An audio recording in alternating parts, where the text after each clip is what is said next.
Le 11 janvier dernier, les rues de tout le pays sont envahies par millions. La France est sous le choc. Ce week-end-là, le football continue et rend hommage. Minute de silence, émotion au diapason.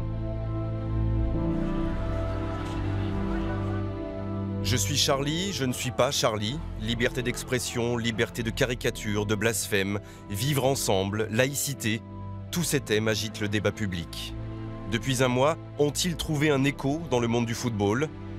Pour le savoir, nous sommes allés à la rencontre de jeunes footballeurs de la région lyonnaise, de joueurs de CFA en lointaine banlieue parisienne. Nous avons écouté des anonymes, des stars de la Ligue 1 et des ministres de la République.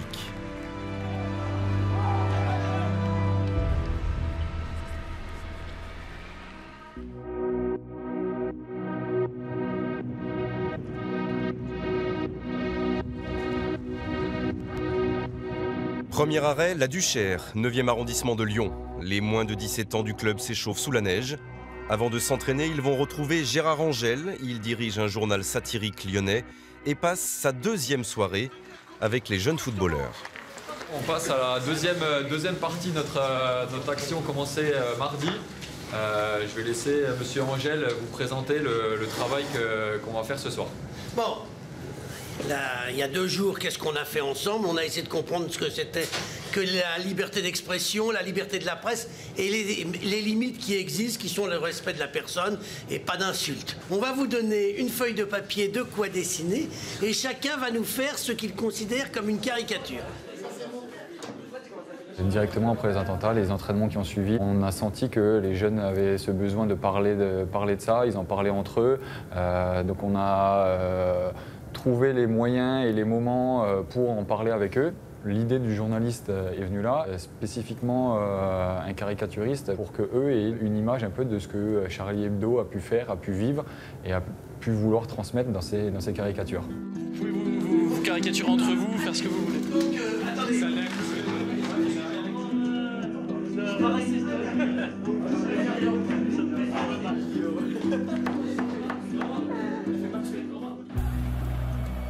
Retour au stade de la Mosson, 2 jours après les assassinats à Charlie Hebdo.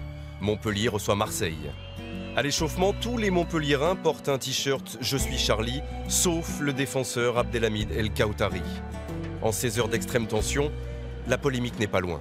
Nous, on n'est pas prévenus, on a dans le t-shirt à l'arrivée au vestiaire. Voilà, le coach nous dit vous avez des t-shirts, vous le mettez ou vous le mettez pas. Pourquoi est-ce que vous n'avez pas mis le t-shirt de « Je suis Charlie » C'était volontaire? Non, je l'avais dessous. Ah, je l'avais. Dessous. Non, vous inquiétez pas. Puis on ne mélange pas politique et sport. Pour pas faire de polémique ou quoi que ce soit, voilà, j'ai le t-shirt dessous, tout simplement. Après, à partir de là, ils ont voulu savoir plus et encore et encore et encore.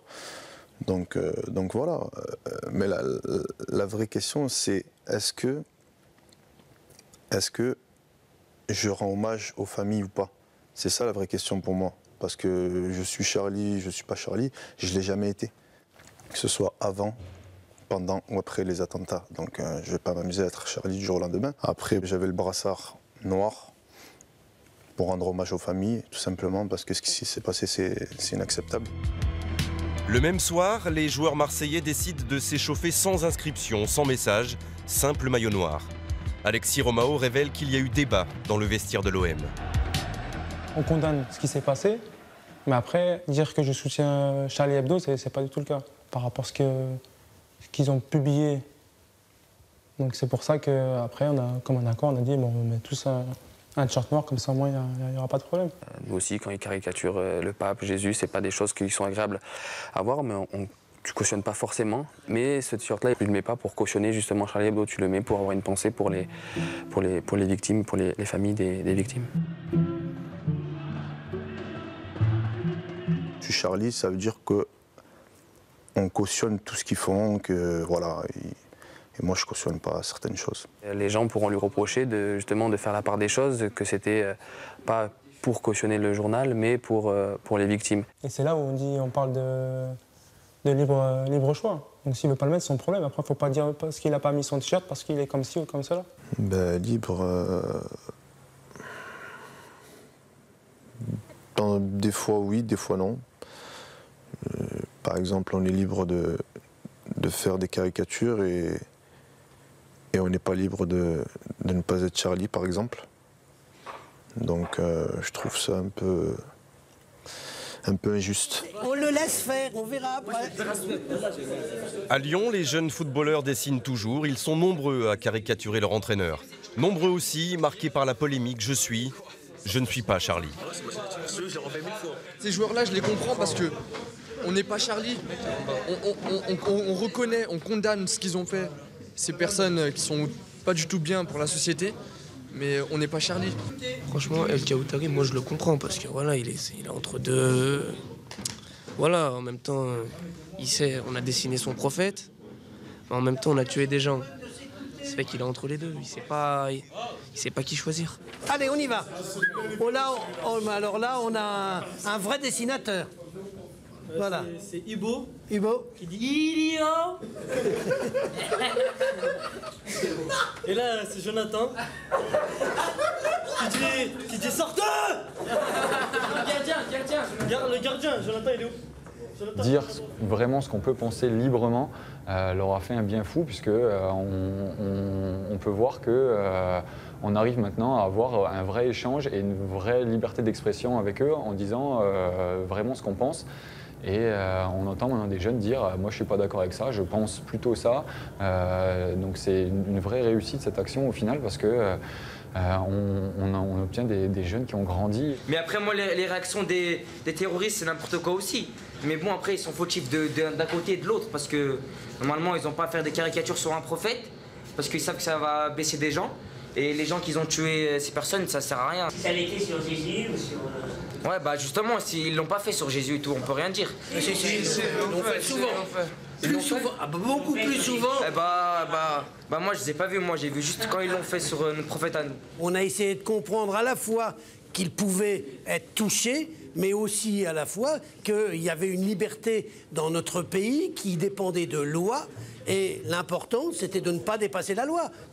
Monsieur, excusez-moi de vous couper la parole. Oui. La liberté d'expression, on doit en faire bon usage, oui ou non? Il faut en faire bon usage. Et pour vous, ce qu'ils ont fait, c'est de faire bon usage de la liberté d'expression? Je considère que, pour moi, la liberté d'expression, elle est dans notre pays encadrée par des lois.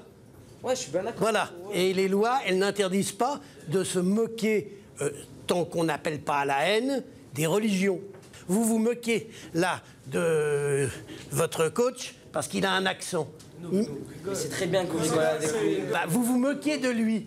Il pourrait mal le prendre. En revanche, ce que tu n'as pas le droit de faire, c'est de dire ce type est une catastrophe et il mériterait la mort. Et il faudrait... Ça, c'est interdit par la loi. On ne peut pas appeler à la haine. Direction Mantes-la-Ville, à 40 km de Paris. Le FC Mantois joue en CFA, la 4e division. L'entraînement va débuter. Certains joueurs sont arrivés en avance pour garder au calme quelques minutes pour la prière. Omar Ndiaye est un joueur très respecté dans l'effectif. Il est musulman. Il a été professionnel à Caen. J'ai des amis qui sont chrétiens, et que ce soit dans les clubs où je suis passé, qui rentrent, qui font le signe de croix, qui font leur propre prière ou leur propre jeûne. Et en aucun cas ça m'a dérangé. Au contraire, je me suis dit, lui au moins, il pratique sa religion et il en est fier qu'il avance dans sa religion. Si lui, il pense que c'est vraiment sa religion, qu'il avance dedans, ça ne va pas lui poser de problème, parce que moi aussi, je pense la même chose de ma religion. Les vestiaires du FC Mantois, une salle de douche et 2 pièces très simples. Toutes les couleurs, toutes les confessions religieuses se côtoient. Musulmans, chrétiens, athées. Depuis toujours, une cohabitation totalement apaisée.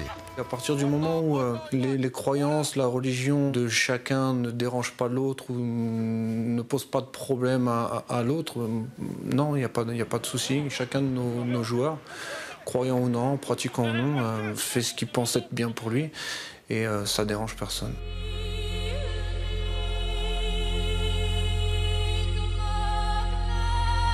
La prière, le signe religieux, ils sont aujourd'hui plus que visibles dans l'élite du football. Nous ne sommes plus dans l'intimité d'un vestiaire.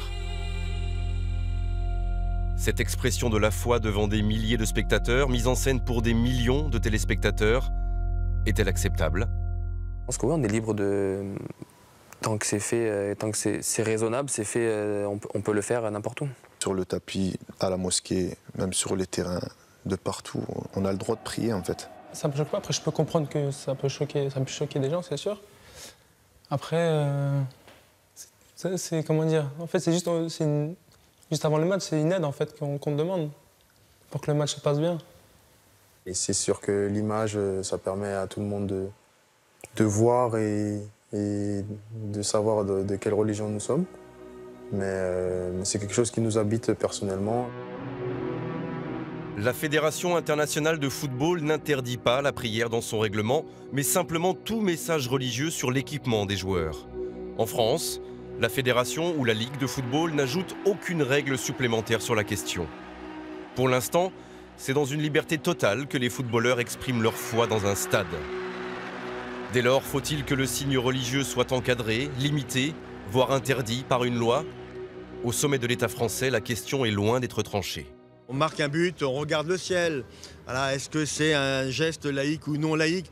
Moi, je ne serais pas pour supprimer ce qui est en fait quelque part un sentiment très personnel. Simplement, ça doit se limiter à cela. Naturellement, il ne peut pas y avoir d'autres manifestations religieuses sur un terrain qui est un lieu où chacun doit pouvoir être respecté dans ses convictions ou dans le fait qu'il n'a pas de conviction. À partir du moment où les footballeurs professionnels ont un rôle d'exemplarité vis-à-vis des jeunes, ce genre de comportement mérite qu'on en discute, mérite qu'on mette le problème sur la table, car selon moi, un stade de football n'est pas un lieu de prière. Pendant que l'État légifère ou pas, les jeunes joueurs sont-ils influencés par ces prières ? En tout cas, ils réfléchissent et définissent leur laïcité à travers leur perception des stars du foot. Moi qui suis athée, ça me dérange pas parce que je sais que c'est pour eux. Ils nous incitent à rien quand ils font ça. C'est eux, c'est pour eux qui font ça et nous, ça nous plaît pas. Je sais pas, quand on regarde un match de foot, il y a quelqu'un qui se prosterne, on a qu'à zapper si ça nous dérange. Déjà qu'on puisse parler de ce qui dérange. Est-ce que, par exemple, les gens qui sont dérangés par des manifestations collectives de prière sont dérangés de la même façon par une manifestation collective de prière catholique ou de prière musulmane, par exemple? Ça devrait déranger personne. Les joueurs du PSG, ils font Cavani, Lavezzi et tout, ils font tous 10 signes de la croix avant de rentrer sur le terrain. On fait pas des débats dessus. Si on est dérangé parce que c'est des musulmans alors qu'on n'est pas dérangé quand c'est des catholiques, pour moi ça pose un problème parce que c'est pas du coup la manifestation religieuse qui pose problème. Ce qui pose problème, c'est que ce soit une manifestation religieuse d'une religion qui n'est pas la nôtre. Et pour moi, ça me paraît très condamnable dans la mesure où justement la laïcité c'est l'acceptation des différences et des différentes religions. Moi pourtant je suis musulman, mais mon joueur préféré c'est pas un musulman. C'est pas parce qu'un joueur n'est pas musulman que ça va pas être mon meilleur joueur. Moi quand je regarde le football c'est le meilleur joueur, le talent, je regarde pas la religion. Qu'il est chrétien, juif ou musulman ou n'importe quoi, tant qu'il est fort au football c'est le joueur, c'est le meilleur joueur, c'est ça, c'est tout. Tant qu'il nous donne du spectacle, c'est l'essentiel. Bah ouais. Il vous a posé une question, c'est quoi la laïcité? La laïcité c'est que il n'y a pas de différence entre aucune religion. Les différentes personnes, les musulmans, comme ça on est tous pareils, on est tous égaux. Il n'y a pas une religion qui est au-dessus de l'autre ou en dessous de l'autre.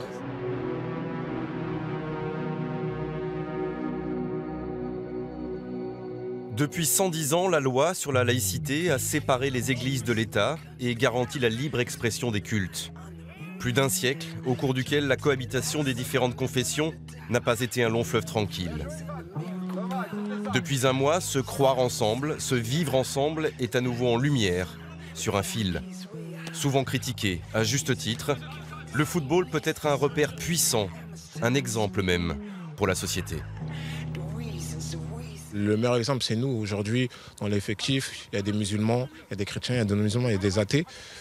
On pourrait se dire, bah voilà, c'est la guerre entre eux. Pas du tout, c'est tout le contraire. Et c'est vrai que c'est un bel exemple pour la société aujourd'hui que de dire qu'aujourd'hui, dans un vestiaire où on est en contact très régulièrement, on peut cohabiter facilement. Il y a des noirs, des blancs, des arabes, chrétiens, musulmans, on est tous ensemble, les mains dans la main. Si le football est effectivement le lieu où s'exprime, où s'exerce la liberté religieuse, comme la liberté de conscience, comme la liberté politique, ce serait l'exemple parfait que nous puissions donner et le meilleur à tous nos enfants. Rôle éducatif, lien social, le football n'a pas attendu 2015 pour accueillir, accompagner, développer.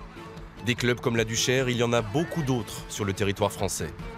Il y a des quartiers aujourd'hui, il y a des villes où le seul sport qui est offert aux jeunes, c'est le football, qui va être offert de 9h du matin jusqu'à parfois 22h30 le soir.